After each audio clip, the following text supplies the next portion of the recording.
요한복음 15장 9절 나의 사랑 안에 거하라. 할렐루야. 반갑습니다. 오늘 그 말씀은 우리 교회 금년도 표어입니다.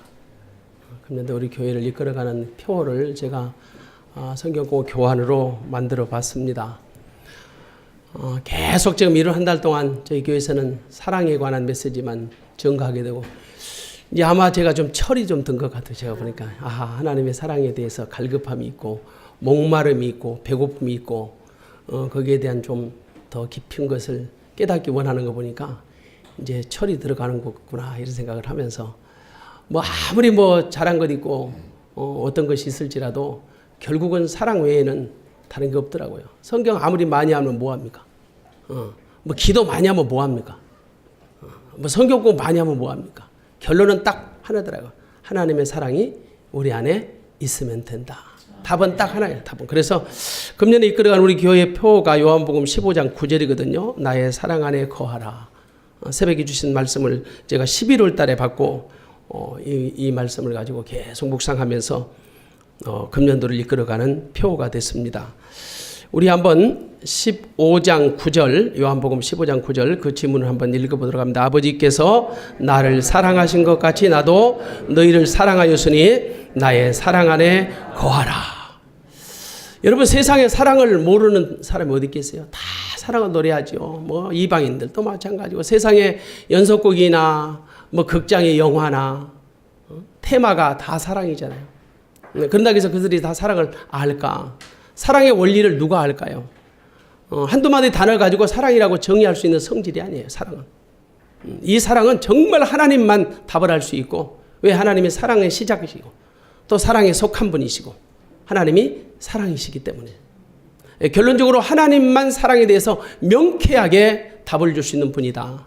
그래서 그 하나님의 사랑이 우리 안에 부어지고 채워짐으로 말미암아 우리가 하나님의 자녀가 될 수 있다라는 것.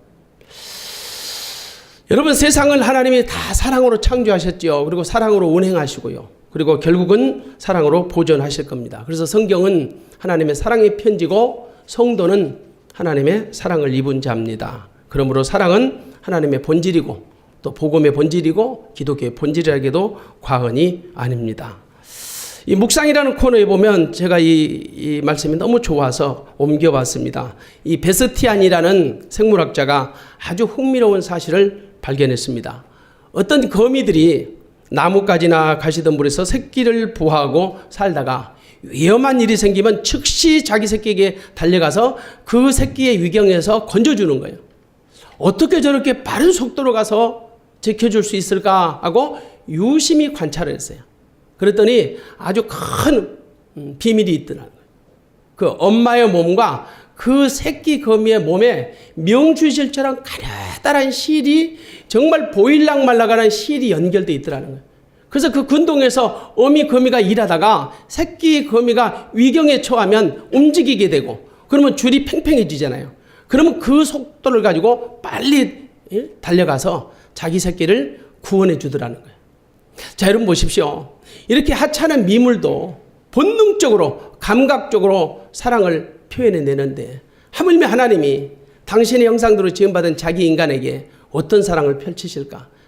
정말로 대단히 하나님이 우리에게 펼치시는 그 놀라우신 사랑의 비밀을 알지 못하고서는 우리가 믿음이 있다라고 말할 수가 없는 거지요. 그래서 오늘 여기 보면 하나님의 백성은 하나님의 사랑 안에 거하는 사람들입니다. 나를 성전 삼고 내 안에 계신 주님의 마음을 깨닫고 누리며 살아가는 것. 그래서 사랑은 이 세상에서 가장 큰 계명이고 새로운 계명이라는 겁니다. 가장 큰 계명입니다. 마태복음 22장 37절에서 40절까지를 읽어보십시다. 예수께서 가라사대 내 마음을 다하고 목숨을 다하고 뜻을 다하여 주 너희 하나님을 사랑하라 하셨으니 이것이 크고 첫째 되는 계명이요 둘째는 그와 같으니 내 이웃을 내 몸같이 사랑하라 하셨으니 이 두 계명이 온 율법과 선지자의 강령이니라. 그렇죠? 사랑은 제일 큰 계명이야. 그리고 사랑은 새 계명입니다. 요한복음 14장 34절입니다. 새 계명을 너희에게 주노니 서로 사랑하라. 내가 너희를 사랑한 같이 너희도 서로 사랑하라. 때문에 사랑보다 더 큰 계명이 없고 사랑보다 더 위대한 계명은 없습니다. 그래서 사랑은 율법의 총합이고 율법의 완성으로 볼 수 있습니다. 자, 우리가 하나님의 사랑 안에 거한다. 하나님의 사랑 안에 거한다라는 그 의미가 뭘까? 저 공부 묵상하는 가운데 여기 정리를 해봤습니다. 하나님 사랑의 본체이시고 실체이신 예수 안에 거하는 것을 하나님의 사랑 안에 거한다라고 말한다. 예수 그리스도 안에 우리가 거하는 것. 왜? 하나님의 사랑은 예수 그리스도 안에 있기 때문입니다.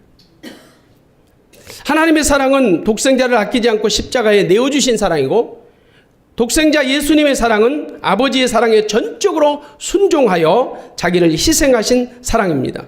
예수님은 자기 백성들 사랑하시되 아버지께서 자신을 사랑하신 것처럼 사랑하시는 분이십니다. 그러므로 사랑 안에 거한다는 것은 예수 안에 있는 것이고 복음 안에 있는 것이며 진리 안에 있는 것이며 생명 안에 있는 것입니다. 다 같은 의미입니다. 하나님의 사랑 안에 있다라는 것은 예수 그리스도 복음 안에 생명 안에 진리 안에 있다는 말입니다. 자, 그래서 저는 이 세 파티로 나의 사랑 안에 거하는 것을 세 단락을 지어서 첫 번째는 하나님은 사랑이십니다. 두 번째는 하나님은 당신의 사랑을 예수 그리스도를 통해 나타내십니다. 셋째 단락에서 그 사랑은 성령의 생수를 통해 부어지고 채워지며 공급됩니다. 이렇게 단락을 나눠봤습니다. 첫 번째가 하나님은 사랑이십니다. 자, 사랑을 시작하시고 사랑의 본질은 바로 하나님께로부터 말미암습니다. 그래서 사랑은 하나님으로부터 시작되었다라고 요한일서 4장 10절에 말씀하고 있습니다. 그래서 사랑은 하나님께 속한 것입니다. 자, 요한일서 4장 19절 봅니다. 우리가 사랑하면 그가 먼저 우리를 사랑하셨습니다. 요한일서 4장 7절입니다. 사랑하는 자들아 우리가 서로 사랑하자. 사랑은 하나님께 속한 것이니 사랑하는 자마다 하나님께로서 나서 하나님을 알고. 자, 여러분, 그 하나님의 사랑이 어디 있을까? 여러분, 이 세상 만물 가운데, 만상 가운데 하나님의 사랑이 없는 곳이 어디 있겠어요? 다 하나님의 사랑이 이 우주 만물, 하나님의 피조된 모든 세상에는 다 있죠. 다만 우리가 범죄함으로 말미암아 하나님의 사랑을 우리가 입지 못해서 깨닫지 못하고 누릴 수가 없는 거지요. 왜가요? 우리가 범죄함으로 말미암아 우리가 하나님의 사랑을 담을 수가 없는 거예요. 그리고 하나님의 사랑의 본질을 모르는 거예요. 인간은 하나님의 사랑의 최대 수혜자입니다. 인간보다도 하나님의 완전한 피조물은 없지요. 하나님의 사랑의 모든 것이 인간 속에 다 들어있습니다. 이 우주 만물에도 하나님의 사랑이 다 들어있고요. 다만 우리가 그 하나님의 사랑을 깨닫지 못하고 누리지 못한다는 거죠. 그래서 하나님은 세상을 이처럼 사랑하사 자기 품속에 있는 독생자를 우리 가운데 나타내신 겁니다. 독생자를 보내신 겁니다. 그 독생자 예수 안에 하나님의 사랑의 모든 것이 다 들어있어요. 그래서 예수 그리스도를 통하지 않고는 하나님의 사랑을 깨달을 수가 없는 거죠. 하나님의 사랑의 모든 것은 예수 그리스도를 통해서만, 내 안에 계신 예수 그리스도가 그 하나님의 모든 것을 우리에게 깨닫게 하시고 알게 하신다는 거죠. 창조로부터 지금까지 하나님의 사랑은 불변하십니다. 한 번도 변함 없습니다. 우리가 생각한데 하나님의 사랑이 변한 것 같고 달라진 것 같을지라도 하나님의 사랑은 태초로부터 지금까지 영원하십니다. 한 번도 당신의 사랑을 중단한 적도 없고 그것을 파기한 적도 없고 그것을 수정한 적도 없습니다. 예수님은 하나님의 사랑의 완전체로 이 땅에 오신 분입니다. 그래서 하나님이 예수님을 우리 가운데 나타내셨다라고 요한복음 1장 18절에 말씀하고 있습니다. 그런데 우리가 여기서 기억할 게 하나 있습니다. 세 번째 본문에 보면 범죄하기 전과 범죄한 이후에 하나님이 인간을 사랑하시는 방법이 좀 다르더라는 거예요. 범죄하기 전에는 하나님의 사랑, 또 범죄한 이후에 하나님의 사랑하는 방법은 달라요. 왜? 범죄한 이후에는 우리가 하나님의 공의에 의해서 그 죄값을 반드시 지불받아야 하기 때문에 그래요. 반드시 그 죄를 처리해야 하기 때문에. 범죄한 인간은 반드시 하나님의 공의의 법에 의해서 거기에 합당한 죄값을 지불받아야 합니다. 그런데 이 공의를 하나님께서 집행하시는 것도 우리를 하나님이 사랑하기 때문에 그런 거예요. 여러분, 우리가 자식들을 책망할 때 혹은 징계할 때 사랑하기 때문에 회초리를 들고 초다를 드는 거 아니에요. 사랑하지 않으면 관심 없는 거죠. 유기된 자로 버리는 거죠. 사랑하기 때문에 공의도, 하나님의 공의도 우리 가운데 집행되는 겁니다. 다만 우리가 범죄한 이후에 하나님은 우리 안에 들어있는 모든 죄를 다 용서하시기 위해서 하나님의 아들 예수 그리스도를 이 땅에 보내셔서 십자가에서 당신의 공의를 집행하시고 부활하심으로 다시 한번 우리에게 사랑으로 하나님의 생명을 주시고 하나님과 영불변함을 영원히 함께 살 수 있도록 우리를 이끌어 주셨다는 겁니다. 그래서 한번 그 세 번째 단락을 한번 읽어보도록 합니다. 다만 기억할 것은 범죄하기 전과 범죄한 이후에 사랑하시는 방식이 다릅니다. 죄의 값을 지불해야 하기 때문입니다. 반드시 공의가 집행되고 사랑이 입혀집니다. 하지만 사랑하기 때문에 공의를 행하십니다. 예수님은 공의와 사랑을 동시에 충족시킬 수 있는 분이십니다. 예수님은 제물이시면서 동시에 대제사장이시기 때문입니다. 하나님은 예수님을 통해 당신의 사랑을 나타내십니다. 예수님은 제물로도 오셨죠. 그러면서도 제사장이세요.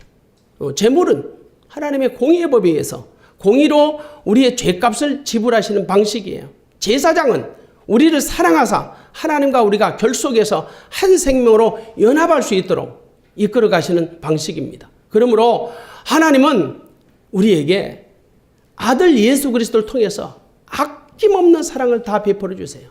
자기 아들을 내어주는 사랑. 감히 우리가 인간들은 흉내낼 수도 없죠. 세상 어느 종교에서 어떤 사람이 이런 하나님의 사랑을 모방할 수 있고 흉내낼 수 있겠습니까? 우리는 할 수 없는 겁니다. 하나님은 당신의 사랑을 예수 그리스도를 통해서 나타내십니다. 예수님은 하나님의 사랑의 최고의 선물입니다. 그래서 하나님이 독생자를 주신 것입니다. 요한복음 3장 16절 사랑의 주체가 하나님이시라는 겁니다. 하나님은 독생자를 나타내셨다.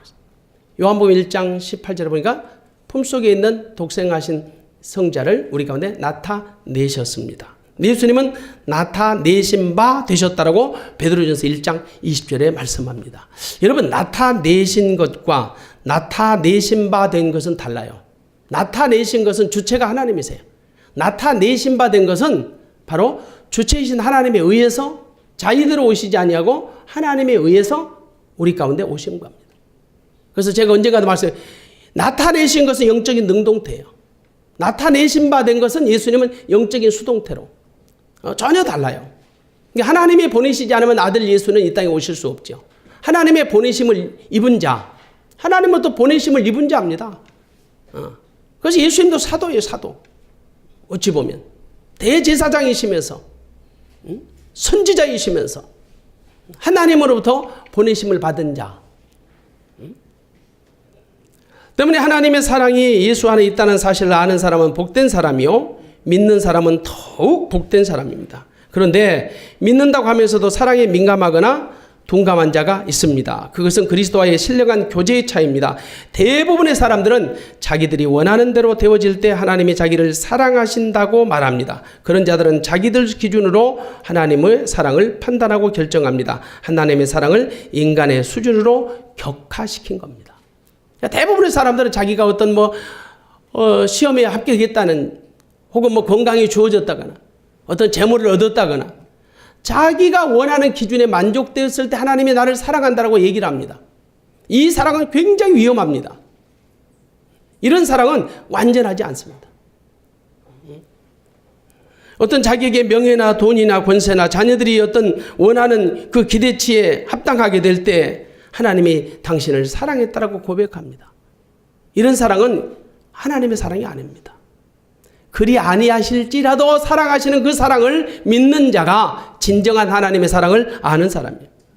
여러분, 예수님은 하나님의 사랑의 본체입니다. 그리고 실체입니다. 자, 사랑의 본체라는 말은 하나님의 본질적인 사랑이 예수 안에 있다는 말입니다. 예수님의 사랑이 하나님의 사랑과 본질적으로 같다는 겁니다. 그래서 하나님 사랑의 본체가 예수님이라는 거예요. 그러면서도 하나님의 사랑의 실체가 예수님입니다. 그 본체이신 예수 그리스도가 하나님의 사랑을 가지고 우리 가운데 역사적으로, 사실적으로, 현실적으로 오신 겁니다.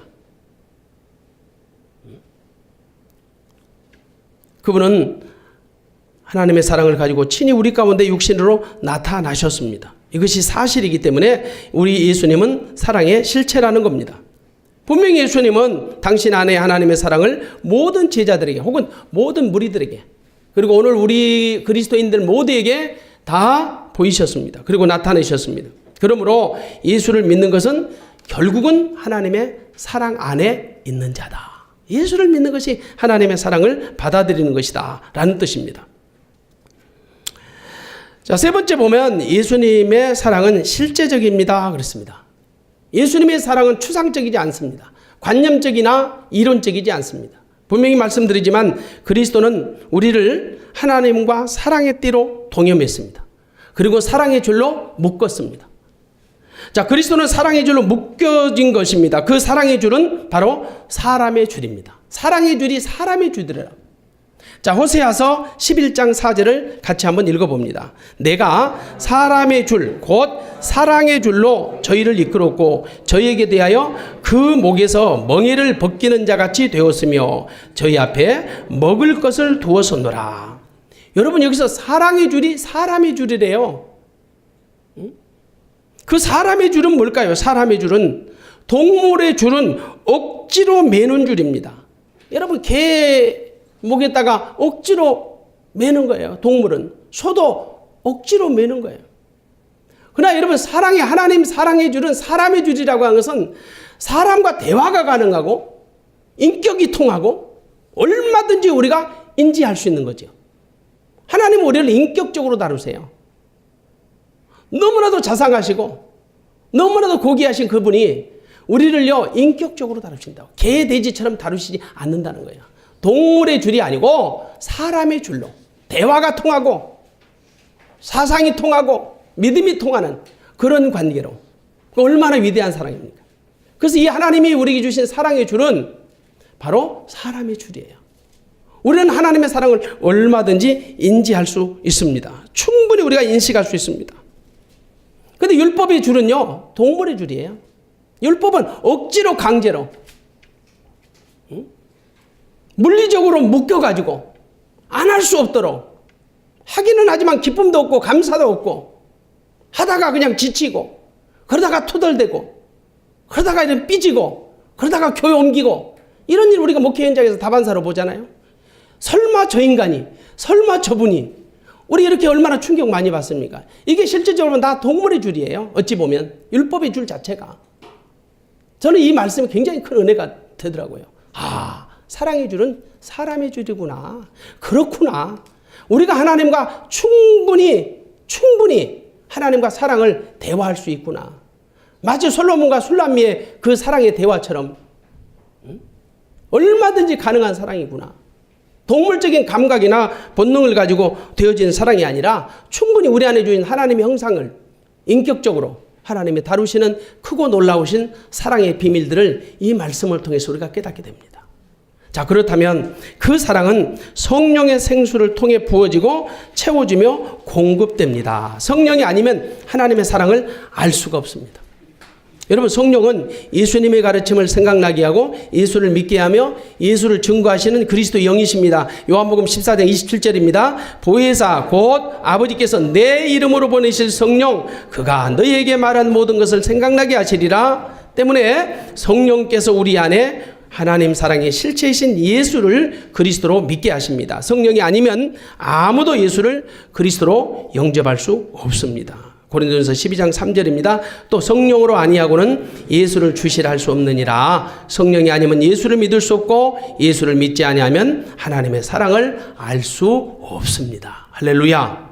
그래서 성령은 각 사람에게 하나님의 사랑을 지속적으로 부어주고 적용시켜 주십니다. 요한복음 7장 38절입니다. 나를 믿는 자는 성경의 이름과 같이 그 배에서 생수의 강이 흘러나리라 하시니 이는 믿는 자의 받을 성령입니다. 성령의 생수가 우리 안에 흘러나야 하나님의 사랑을 알 수가 있습니다. 성령이 내주하심으로 우리가 주님의 마음을 알고 주님의 마음을 알아야 하나님의 사랑의 실체를 누릴 수 있다는 말입니다. 그러므로 하나님의 사랑을 받은 사람만 하나님과 이웃을 사랑할 수 있습니다. 자, 그렇다면 우리가 하나님의 사랑을 어느 정도 사랑해야 할까? 그 하나님의 사랑 우리가 받아서 어느 정도로 사랑해야 할까? 하나님을 사랑하든지 이웃을 사랑하든지 분명히 목표가 있을 겁니다. 당연히 목표는 예수 그리스도의 장성한 분량에 이른 데까지죠. 근데 이 말씀을 보면서 너무 좀 추상적이고, 예수님 말은 좋죠. 말은 쉽죠. 예수님의 목표 너무나도 여러분 고상한 목표잖아요. 근데 어찌 보면 실제적으로 삶의 현장에서 너무나도요, 이 어려운 목표예요, 사실은. 근데요, 하나님이 그 기준을 그렇게 추상적으로 우리에게 말씀하지 않고요, 인간이 충분히 공감할 수 있는 그 가이드라인을 제시하고 있더라고요.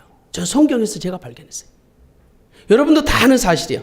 자, 수직적으로 하나님을 사랑했죠. 수평적으로 내 이웃을 내 몸같이 사랑을 하겠죠. 그렇다면 하나님을 사랑하는 원칙. 자, 먼저 하나님을 사랑하는 기준, 마태복음 22장 37절을 봅니다. 시작. 내 마음을 다하고 목숨을 다하고 뜻을 다하여 주 너의 하나님을 사랑하라 하셨으니 그랬습니다. 그리고 이웃사랑의 기준을 봅니다. 마태복음 22장 39절입니다. 둘째는 그와 같으니 내 이웃을 내 몸같이 사랑하셨으니 그랬습니다.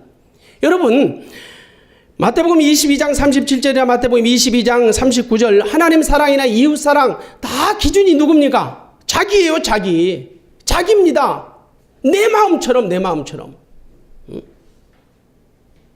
내 몸과 같이, 내 마음과 같이 하나님 사랑하고 이웃 사랑하라는 거예요. 여러분, 기준이 자기예요. 다른 사람 아내예요. 사랑하는 아내도 아니고요. 내 몸을 사랑하는 것처럼. 내 마음을 다하고 목숨을 다하여 하나님 사랑하고 내 이웃을 내 몸같이 사랑하라. 이 말씀의 의도를 더 깊이 기도하는 가운데 이 의도가 뭔가? 여러분, 세상에 자기보다 자기를 더 사랑하는 사람 없어요. 정말입니다. 자기보다 자기를 더 사랑하는 사람 없어요. 며칠 전에 제 아내가 어제 이틀 전인가 아팠대요. 근데 잠을 한숨 못 잤대. 저는 너무 잘 잤어요. 행복하게 잤어요. 근데 제 아내는 거의 잠을 못 이뤘다고 새벽 예배 때 나오면서 한숨 못 자고 같이 자요, 저하고. 근데도 저는 너무 맛있는 잠, 달콤한 잠을 잘 잤어요. 저 이 말씀을 준비하면서도요, 좀 캥기더라고. 근데 이 말씀을 설명하기 너무 쉬운 거예요. 내 몸을 내가 제일 사랑한단 말이에요. 아무리 내가 저 양반을 사랑해도 자기보다 더 사랑하겠어요? 그러면 저도 잠 꼴딱 새고 같이 사랑하면서 울고 불고 짜고 찌고 해야지.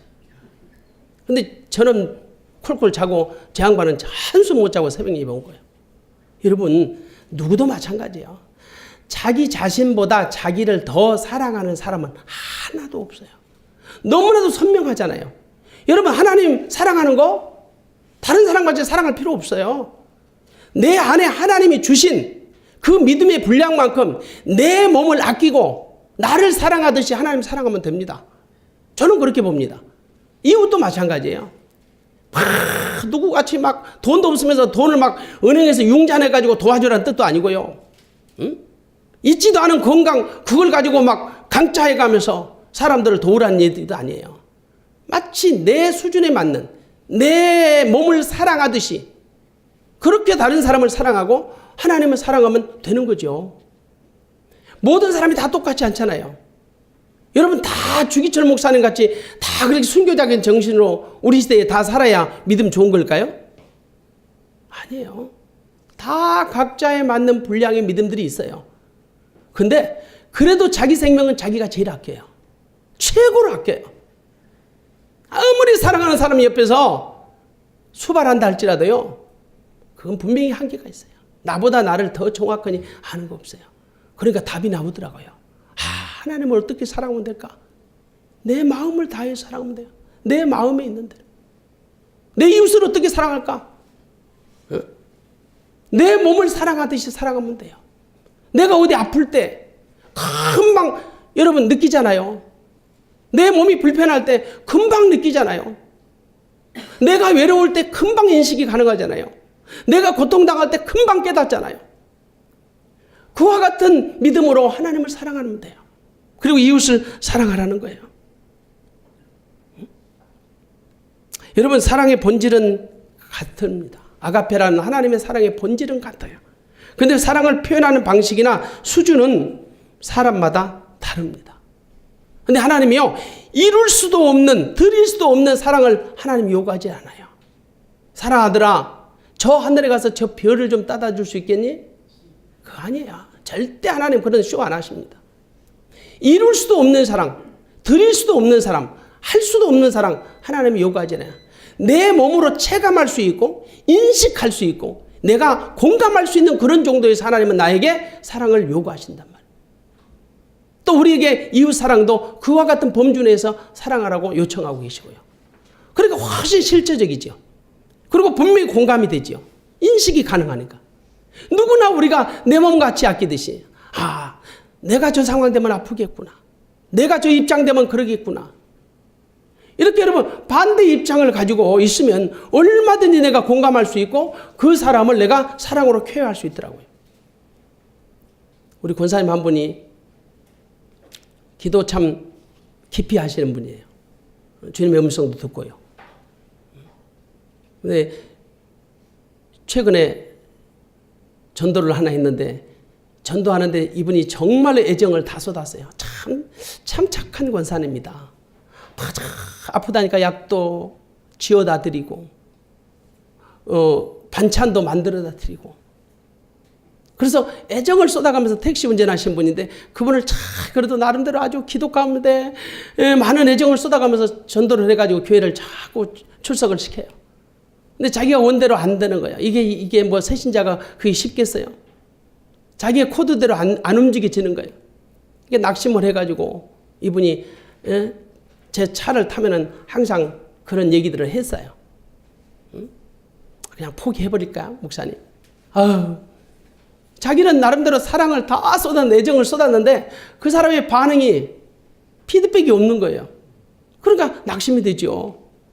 근데 기도하는데 하나님이 바로 하나님 그렇게 하시대. 내가 너를 그렇게 사랑했는데, 나도 너한테 다 줬는데. 자기도 나름대로 다 준 거예요. 나름대로 애정과 사랑을 다 쏟았고 할 수 있는 거 다 해줬어요.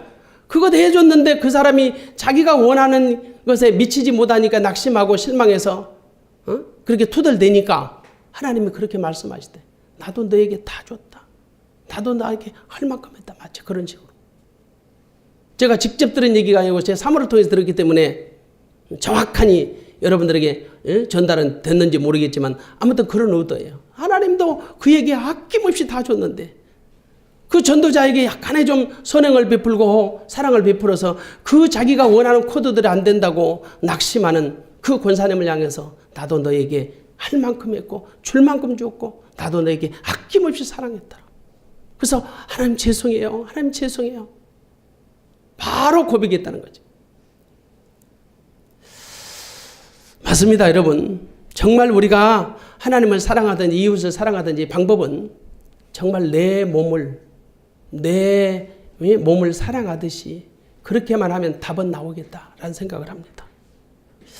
자, 우리가 하나님의 사랑 안에 거하려면 어떻게 해야 할까? 성령의 생수를 구해야 합니다. 생수가 우리 안에 부어지고 채워질 때 주님의 마음을 깨닫게 되고 하나님 사랑의 깊이와 높이와 길이와 넓이를 누리게 됩니다. 사랑은 절대 내가 할 수 있는 것이 아닙니다. 하나님이 우리를 사랑하사 우리로 하여금 사랑하게 하시는 자의 능력 안에서 사랑하게 하십니다. 그 사랑이 온전한 사랑입니다. 그래서 성도는 날마다 성령의 생수를 구하여 하나님의 사랑 안에 거해야 할 줄로 믿습니다. 하나님의 사랑을 가진 자는 어떻게 해야 할까? 결론을 저는 이렇게 맺습니다. 사랑은 전해야 한다. 왜요? 사랑은 사랑을 낳습니다.